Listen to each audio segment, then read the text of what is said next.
Gorkha was ruled by an ambitious and rambunctious king named Prithvi Naran Shah, eager to expand his territory.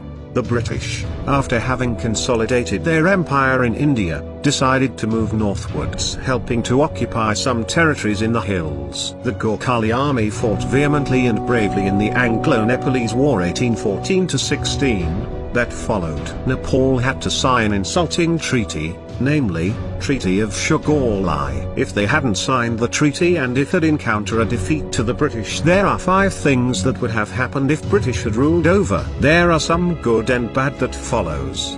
Number 5. No existence of Rana dynasty.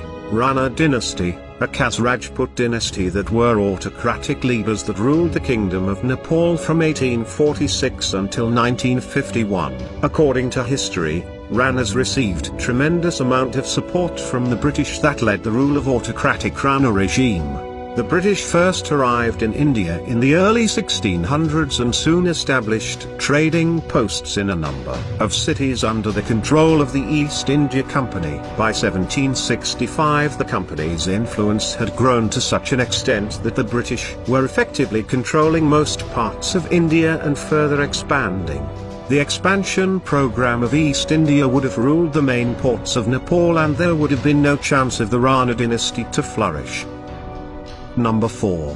Nepal could have gained or lost 2/3 of land. The Battle of Nilapani was the first battle fought between the forces of the British East India Company and Nepal, resulting in Sugarlai Treaty for territorial concessions in which some of the territories controlled by Nepal would be given to British India. Britain's preeminence in Asia was challenged in the 19th century by the rise of China and Japan, and its desire to have a seat at the table of European imperialism in the first half of the 19th century.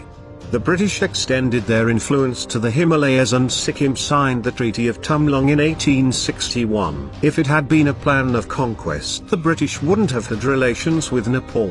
If left unopposed, the British would encroach into Tibet through Sikkim, Darjeeling and Nepal, setting up East India Company in Nepal and further expanding its territory. Number 3. Development. Britishers were famous for starting public schools accessible to people free of gender, castes, religions and tribal affiliation with the introduction of English as the mandatory subject and official language. Although the number of schools and their rural outreach was pretty scarce and limited in Nepal, providing a legal framework that treated all Nepalese on equal footing, but not so in comparison to a European. Nepal could have developed in a way just like India did in context to infrastructures and railways enhancing transportation to geographically challenged places. To be noted, Nepal at that time was rich in production of silk, wool, herbs and natural resources. It could not only have developed the Britishers but also Nepal in a way that nobody could have imagined of. Number 2. Nepalese history would have been alterated. Nepal being a multi-ethnic, multiracial, multicultural, multi-religious and multilingual country, the rule of British would have shaped the country into modern imperialism of rewriting old histories. Nepal could have lost the identity of the land of brave warriors, the land of Gurkhas. After decades of rivalry between the medieval kingdoms, modern Nepal was unified in the latter half of the 18th century and the rule could have proved a fatal ground for Nepalese to lose what they had gained so far. The riches would be the holder of high British administration and governing posts, and the poor people would have been suppressed and turned into slaves. British dominance would have written its own history of tyranny. Number 1.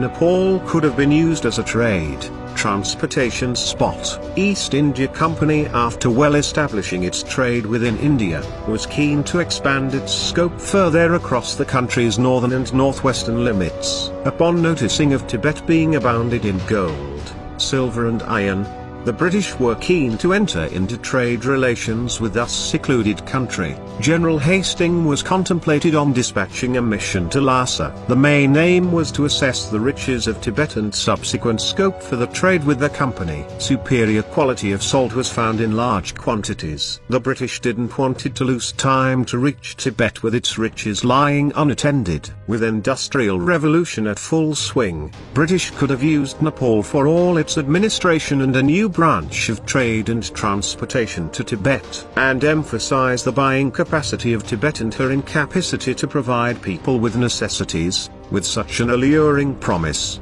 it seemed that trade could progress to any extent and further expansion. How many of you think that the campaign of British, had it be successful, would it bring a good outcome or a bad one?